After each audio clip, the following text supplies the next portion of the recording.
Brand कोण बनतो आणि ब्रँड किती दिवसात बनतो ह्याची व्याख्या खूप सोपी आहे। एखादा व्यक्ती एका दिवसात रातोरात फेमस होऊ शकतो, एखाद्या व्यक्तीला 10 वर्ष लागू शकतात। डिपेंड करतं की तो कुठल्या पद्धतीच्या क्षेत्रामध्ये आहे।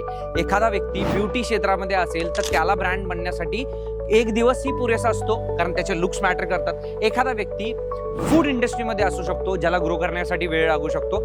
हॉटेल भाग्यश्री एक लाईव्ह एक्झाम्पल आहे की तो माणूस थोड्याच दिवसामध्ये खूप जास्त फेमस झाला आणि अख्ख्या महाराष्ट्रामध्ये आज लोक त्यांना ओळखतात आहे। एखादा व्यक्ती जो आहे तो खूप दिवसापासून एखादी स्ट्रॅटेजी फॉलो करतोय किंवा व्हिडिओज टाकतोय, पण तो ब्रँड बनत नाही। त्याच्या मागे रिझन आहे की तो प्रोफेशनल वे मध्ये जात नाही। प्रत्येक बिझनेससाठी एक वेगवेगळी रूपरेषा असते आणि ती रूपरेषा कोणासाठी किती दिवसात अंमलात येईल हे कोणी सांगू शकत नाही। पण आपलं एकच काम आहे की आपण डिजिटली रेग्युलर बेसिसवरती सोशल मीडियावरती आपण जे काही काम करतो, आपला जो काही बिझनेस आपण रन करतो हे लोकांपर्यंत पोहोचवणं गरजेचं आहे। आणि ज्या दिवशी आपला बिझनेस लोकांपर्यंत पोहोचेल, आपली सर्व्हिस एक नंबर असेल, त्यावेळेला आपल्याला एक नंबर होण्यापासून कोणीही थांबवू शकत नाही। आपण त्या दिवशी ब्रँड म्हणून उभे राहू।